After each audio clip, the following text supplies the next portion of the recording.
किनारे किनारे लगाया जाता है, ताकि एक भी, और इस क्रम में बहुत लोग दुर्घटनाग्रस्त भी हो जाते हैं। ठीक है, लेखिका वही लिखती है कि जो हम लोग आज इस क्षेत्र की यात्रा का आनंद ले रहे हैं, उनके पीछे इन लोगों का मेहनत है। इसीलिए गैंगटॉक को कहा गया, हाँ, मेहनत कश बादशाहों का शहर।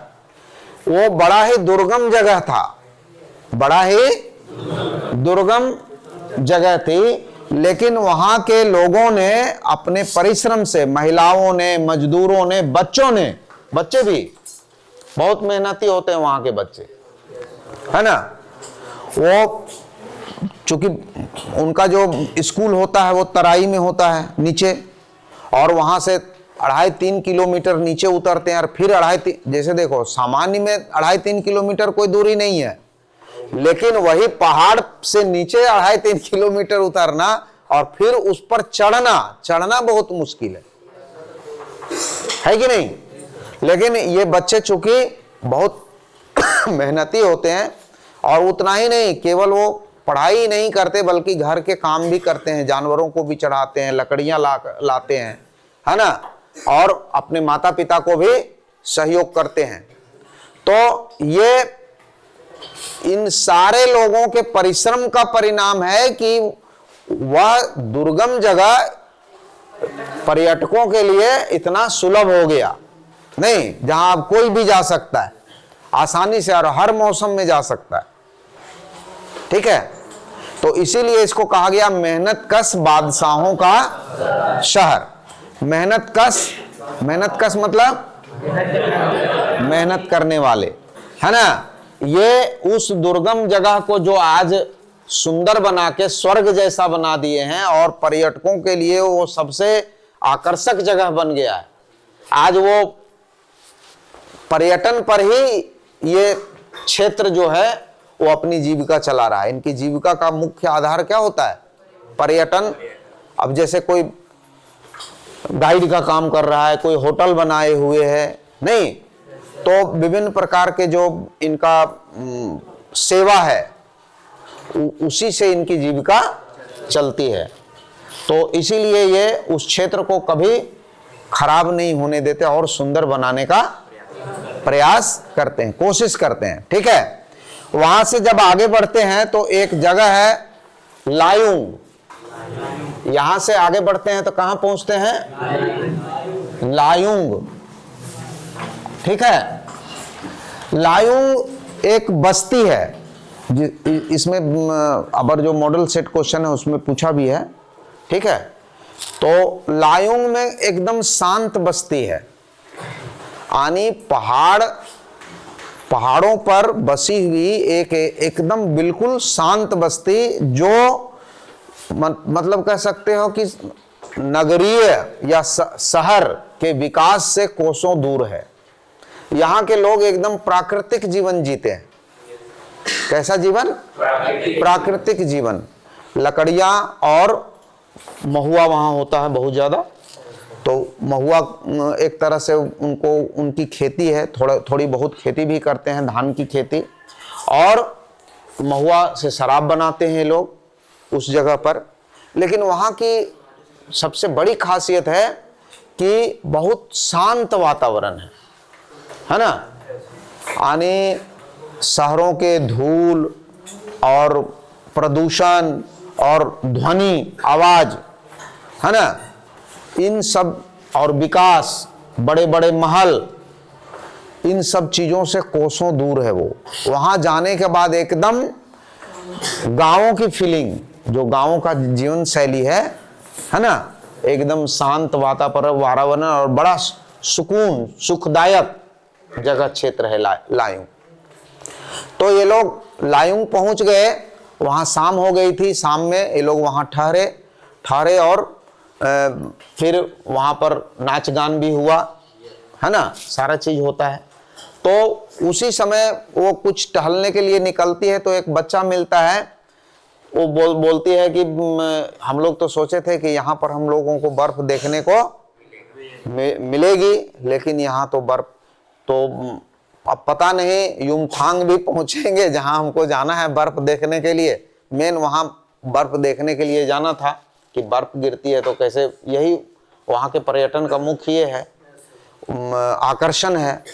तो वो बच्चा बताता है कि नहीं, इसकी कोई गारंटी नहीं है कि आप युमथांग पहुंचेंगे तो वहां आपको बर्फ मिल ही जाएगी।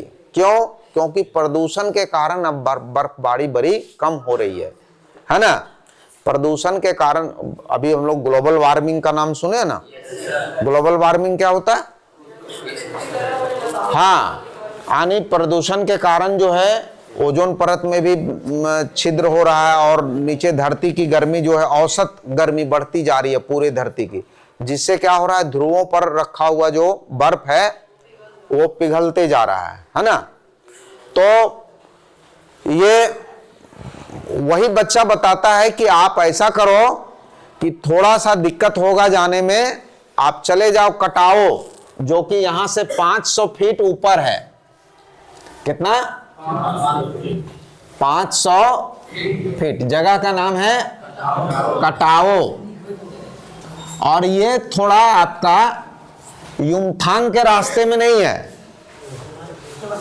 ये दूसरा रास्ता है ना। तो अगर बर्फ देखनी है तो कटाओ चले जाओ, वहां निश्चित रूप से बर्फ देखने को मिल जाएगी। तो ये अपने जो गाइड रहता है और इसकी एक साथ में साथी रहती है, मणि, नाम क्या है? मणि, 50 साल की है महिला। तो ये लोग ग्रुप में फिर जाते हैं कहां?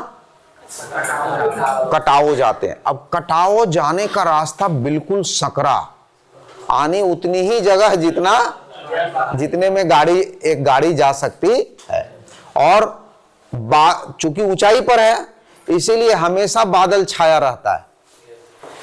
माने लेखिका कहती है कि कई छाया पहाड़, यानी बादलों का पहाड़, एक तरफ तो हिमालय है और दूसरी तरफ घाटी में क्या दिख रहा है? तो बादलों का विशाल विशाल पहाड़। और कभी माने क्षण क्षण बदलता हुआ हिमालय का स्वरूप, कभी बीच में बादल आ जाए, कभी बादल हट जाए, तो बादल आ गया तो हिमालय दूसरे रूप में दिखने लगा, जैसे हटा तो दूसरे रूप में आनी। जैसे कैसे लगता है कि जब हम आसमान में चले जाते हैं तो हम बादलों के बीच में होते हैं, तो स्वर्ग जैसा आनंद। चूंकि उतनी ऊंचाई पर बादल तो एकदम जहां हम खड़े हैं वहीं बादल है, तो बादलों के बीच में हो जाते हैं हम लोग, तो ऐसा लगता है कि जैसे हम लोग कहाँ आ गए हैं? स्वर्ग में आ गए। कहाँ? स्वर्ग में। और थोड़ी थोड़ी बारिश भी होने लगी, और वो जो रास्ता है वो फिसलन भरा रास्ता है, गाड़ी एकदम धीमे धीमे चल रही थी, सबकी सांसें अटकी हुई थी, और बहुत सी ऐसी बातें वहां लिखी रहती हैं, है ना, जो खास करके रास्ते में खतरों के लिए लिखा रहता है ना। अगर आप जीवन चाहते, अगर आप मैरिड हैं तो स्पीड को डाइवोर्स दें, है ना। अगर माने सावधानी हटी दुर्घटनाएं घटी ना, रहता है ना लिखा हुआ। तो वो मतलब वहां का जो रास्ता है, कटावों का रास्ता, वो बड़ा ही विषम है। और चूंकि बारिश भी होने लगी थी थोड़ी थोड़ी, तो और फिसलन भरी, माने एक एक इंच जो गाड़ी चल रही थी वो माने लग रहा था कि अब क्या होगा, अब क्या होगा। लोगों मुंह से बात करना बंद हो गया था, क्योंकि जब हम किसी ऐसे जगह में पहुंच जाते हैं जहां खतरा आंख के सामने, थोड़ी सी चूक हुई कि फिर पूरे शरीर का कुछ भी भाग नहीं दिखेगा वहां से, है ना, वो हालत हो जाता है। तो फिर अंत में ये लोग कहां पहुंच गए? कटाओ। कटाओ पहुंचने के बाद आनंद की सीमा नहीं थी। सचमुच में ताजी बर्फ गिरी थी, रात में ही बर्फ गिरी थी, और एकदम लग रहा था कि जैसे पूरे पहाड़ में कोई पाउडर छिड़क दिया हो, है ना, पूरे पहाड़ में कोई पाउडर छिड़क दिया हो। और सारे लोग फोटो खींचने लगे, मजा करने लगे कि नहीं। और वहां बर्फ का ढेर देखने को मिला। वहीं सोचने लगते हैं ये लोग कि प्रकृति कैसे जल का संरक्षण करती है, कि सर्दियों में पानी यहां आके क्या होता है, बर्फ के रूप में जमा हो जाता है। पहाड़ों पर क्या होता है, सर्दियों में बर्फ, और वो बहुत ढेर मात्रा में, बहुत ढेर मात्रा में। और गर्मियों में जब सभी नदियां सूखने लगती हैं तो यही बर्फ क्या होता है, पिघलता है, बर्फ पिघलने लगती है, और बर्फ पिघल के नदियों में पानी के रूप में, जल धारा के रूप में बहने लगती है, नहीं। और इस तरह से लोगों को, तराई के क्षेत्र के लोगों को, मैदान के क्षेत्र के लोगों को गर्मियों में भी सालों भर पानी मिलता रहता है। तो वही लेखिका कहती है कि प्रकृति भी कितनी सुंदर व्यवस्था पानी की करती है कि कभी भी आदमी को बिना पानी के रहने, गर्मियों में वो जलधारा के रूप में यहीं से जाता है, और सर्दी में जब खूब पानी होता है, पानी की उतनी जरूरत नहीं होती है, तो उसको वो बर्फ के रूप में इकट्ठा कर लेती है ना। और इस तरह से वहां का जो दृश्य है, उसको बाकी लोग तो फोटो खींच रहे थे, लेखिका सब अपने हृदय में उसको समेट रही थी, है ना। वो एक एक चीज को स्वप्न जैसा अपने मन में समा रही थी कि इसको हम कभी भूले नहीं। और फिर आनंदित होने के बाद, अब देखो यहां से फिर वो आते हैं कहां लौट के, कटाओ से फिर कहां जाते हैं, और लायुंग से फिर जाते हैं युमथांग, है ना। युमथांग भी उसी तरह से बहुत सुंदर जगह है, लेकिन उतनी बर्फ वहां नहीं के बराबर थी। ये लोग अच्छा किए कि जाके कटाओ में बर्फ को देख लिए, नहीं तो युमथांग जाने पर भी इन लोगों को। लेकिन युमथांग में ये सब जो फूल हैं, वो इसकी मात्रा और ज्यादा है ना, बहुत खूबसूरत। और वहां भी देखा कि उसी तरह से काम करने वाले लोग वहां भी सड़कों पर काम कर रहे हैं। तो ये सारा चैप्टर इसी पूरे यात्रा पर निर्भर है ना। कहां से शुरू हुई यात्रा, गंगटोक से शुरू हुई, और समाप्त कहां हुई, आनी। गंगटोक मतलब पहाड़ होता है। अब वहां इसका अर्थ पहाड़ है, फिर कोई गलती नहीं कर देना। गंगटोक का अर्थ होता है पहाड़, उसी तरह से युमथांग का अर्थ होता है घाटियां। ठीक है, मैं ये बता रहा हूं, जैसे आपको बताए थे कि आत्मकथ्य का अर्थ होता है, लेकिन वो है कविता, उसी तरह से इसका अर्थ है ये, लेकिन ये कौन सी विधा है, यात्रा वृत्तांत है। तो ये सारी बातें हो गई। अब चूंकि जो लेखिका है उसका नाम मधु कांकरिया, इनका जन्म हुआ है 1957 में, 1900 कलकत्ता में हुआ है, कोलकाता। उस समय उसको कलकत्ता कहा जाता था, क्या, कोलकाता। पुराने समय में कोलकाता को क्या कहते थे, कलकत्ता। ठीक है, हाँ, मृत्यु नहीं हुआ अभी तक, अभी जीवित है। हाँ, और ये जो है इनकी जो प्रमुख रचनाएं हैं वो है पत्ता खोर, ये उपन्यास है। ये क्या है, उपन्यास। और कुछ कहानी संग्रह है, कहानी संग्रह। सलाम आखिरी, बात नहीं करो, ये सब नोट भी करो यार, कुछ लोग तो खाली बैठे रहते हो तुम लोग। सलाम आखिरी, ठीक है। खुले गगन के लाल सितारे, खुले गगन के लाल सितारे, ठीक है। बीतते हुए, अंत में यीशु, अंत में यीशु, यीशु ऐसे भी लिख सकते हो, यीशु, ठीक है। ये सब कहानी संग्रह है, ठीक है।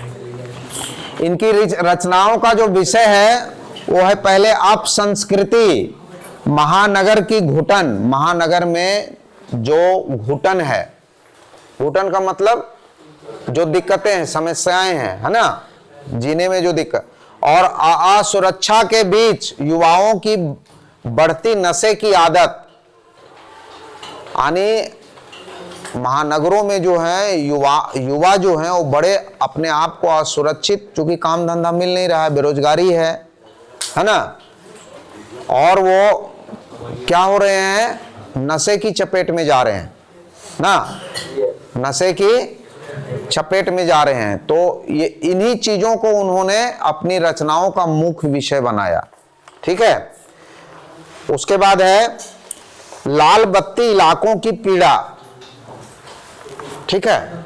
ये इनके रचनाओं की, महानगरों की भाव शून्यता, भागम भाग और यंत्रवत जीवन से ऊब, मधु जी को दूर दूर की, ये तो शुरू में बताए कि ये यात्राएं क्यों की हैं, और इसीलिए इनकी जो यात्राएं हैं वो बड़े दिल को छूने वाली हैं, है ना, जानकारी युक्त भी है और दिल को छूने वाली है।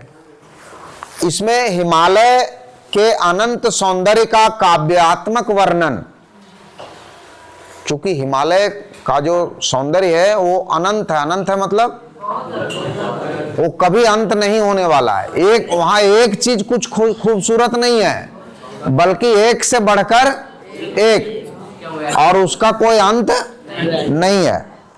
और सबसे इस यात्रा वृत्तांत की सबसे जो बड़ी खासियत है, सबसे बड़ी विशेषता है, वो है लाइव टेलीकास्ट।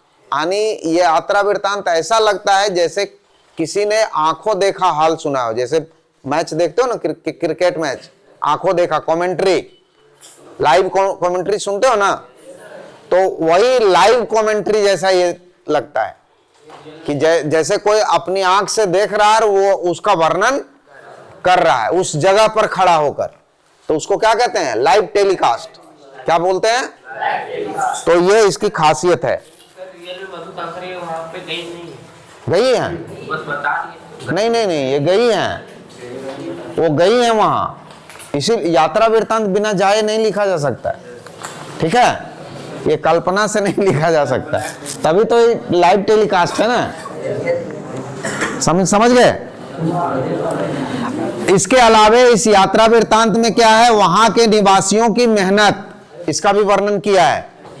दूसरे में गरीबी का भी वर्णन है कि वहां के लोग बड़ी गरीब हैं, जिसके चलते वो जितोड़ मेहनत करते हैं जीवन जीने के लिए। अब सोचो ना, उतनी ऊंचाई पर महिलाएं अपने बच्चे को पीठ पर टोकरी में लाद कर काम करते रहती हैं, अपने को भी जोखिम में डाल रही है अपने। वहां वही लिखती है कि इस तरह की का दृश्य हमको पलामू में भी या झारखंड में भी जो आदिवासी महिलाएं हैं वो अपने बच्चे को पीठ में बांध के काम करती हैं जंगलों में पत्ता चुनती हैं। तो इसका भी वर्णन इसमें आया है। पलामू के जंगलों में वहां की महिलाएं अपने बच्चों को पीठ पर बांधकर कपड़ा में बांध लेती है और पत्ता चुनती है। हाँ, इसमें है वर्णन, ठीक है। पलामू के जंगलों में पत्ता चुनने वाले महिलाओं का भी इसमें वर्णन किया कि मैंने वहां भी इन लोगों को देखा है इस तरह का जीतोड़ मेहनत करते हुए, ठीक है। दूसरे में कि उस जगह, उस घुमावदार रास्ते को, यानी उस दुर्गम जगह को सुगम बनाने के लिए जिन लोगों ने अपना बलिदान दिया, नहीं बताया गया कि कई लोग मर जाते हैं वहां से, जब गिरते हैं तो उनका बचने की कोई उम्मीद नहीं रहती है। तो कई लोगों ने अपना बलिदान दिया है उसको बनाने में, उसको भी लेखिका ने याद किया है। ठीक है, पीड़ा और सौंदर्य से इसका जो ये सातरा वृत्तांत का जो है वो अद्भुत मेल है और इसीलिए लोगों में करुणा का भाव जगाता है। ये यात्रा वृत्तांत क्या जगाता है? ठीक है, और इसमें सृष्टि की समग्रता का एहसास होता है। यानी यहां जाके आदमी जैसे जब आप किसी बड़े पहाड़ के सामने जाकर खड़ा हो गए ना, तब आपको समझ में आएगा कि मैं कितना छोटा हूं कि नहीं। अपना अहंकार खुद गिरने लगता है। जब आप नीले आसमान के सामने खड़ा हो जाओगे तो जो हमारे अंदर घमंड आने लगता है कि हम बहुत बड़ा हैं, बहुत अमीर हैं, बहुत पैसे वाला है, बहुत दिमाग वाला है, बहुत ताकत वाला है, लेकिन जब बड़े खुले आसमान को देखते हैं कि वो तो इतना बड़ा है, बड़े पहाड़ को देखते हैं तो वो देखते हैं कि वो तो इतना बड़ा है, तो क्या होता है, वहां हमारा अहंकार भी खत्म होने लगता है, नष्ट होने लगता है कि नहीं, कि इसके सामने हम क्या हैं, कुछ नहीं है। उस बड़े कहते हैं ना, आया ऊंट पहाड़ के नीचे। ऊंट को पहले लगता है कि दुनिया में सबसे ऊंचा हम ही हैं, हमसे ऊंचा कोई, लेकिन जब पहाड़ के सामने आता है तब लगता है अरे हमसे ऊंचा ऊंचा बहुत है, नहीं। तो यही चीज है। बाकी सारी बात यात्रा वृत्तांत में मनोरंजन भी है, ज्ञानवर्धन भी है, अज्ञात स्थलों की जानकारी है, भाषा एवं संस्कृति का आदान प्रदान है, और इसमें सबसे जो बड़ी बात है वो है स्व की संकीर्णता से हम निकलते हैं। बाकी जो जीवन है ना, हम लोग बड़ा स्वार्थी जीवन एक निश्चित घेरे में जीते हैं। संडे को ये करना है, मंडे को ये करना है, ट्यूसडे को ये करना है, फिर सैटरडे तक गए, फिर संडे को वहीं से शुरू होना है, नहीं। लेकिन जब हम कहीं की यात्रा करते हैं तो उस दिन हम अपने इस रूटीन से अलग हट जाते हैं। उस दिन का रूटीन हमारा जो होता है अपने लिए नहीं होता है, वहां हम सामाजिक जीवन जीने लगते हैं कि नहीं। तो ये सब चीजें हैं।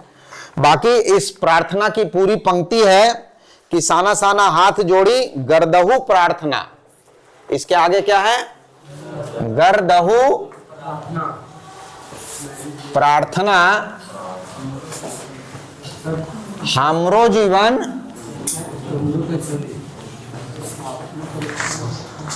तिमरो कौशली, हमरो जीवन तिमरो कौशली। यानी छोटे छोटे हाथों को जोड़कर हम प्रार्थना करते हैं कि हमारा जीवन अच्छाइयों को समर्पित हो। अस्तो मां सदगमय, अस्तो मां सदगमय मतलब असत्य की ओर नहीं, सत्य की ओर बढ़ो।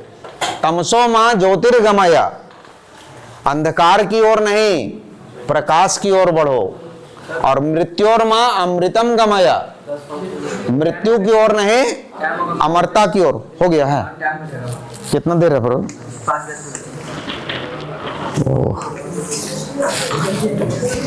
अच्छा, तब तक इसको पहले अपना नाम लिखो सभी। 10-6 कितना है? 10 तक है, 20 तक है। अच्छा, हो जाएगा, ठीक। अच्छा, 2 मिनट, ये सब क्लियर हो गया। इसके अलावे आपका है, आज हमारा जो कंटेंट था, दूसरा कंटेंट है, वो है वाच्य। क्या है? वाच्य।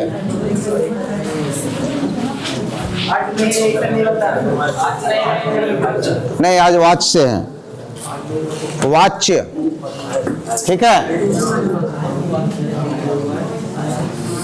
देखो, वाक्य में किसकी प्रधानता है? वाक्य में किसकी प्रधानता है यह हमें बताता है वाच्य। यानी वाक्य की जो क्रिया है वो किसके अनुसार बनी है? वाक्य की क्रिया किसके अनुसार बनी है? तो वाक्य में पीछे ध्यान दो, अभी बहुत महत्वपूर्ण चीज बता रहा हूं। वाक्य में 3 की प्रधानता होती है, ठीक है। कर्ता, कर्म या भाव। जब कर्ता की प्रधानता होती है तो क्रिया जो होती है कर्ता के लिंग और वचन के अनुसार बनती है। ठीक है, कर्म की प्रधानता होती है तो क्रिया कर्म के लिंग और वचन के अनुसार बनती है, और अगर इन दोनों में किसी की प्रधानता नहीं हो तो क्रिया हमेशा पुल्लिंग, एक वचन और अन्य पुरुष में होती है। ध्यान देना, तीनों चीज समझ लो।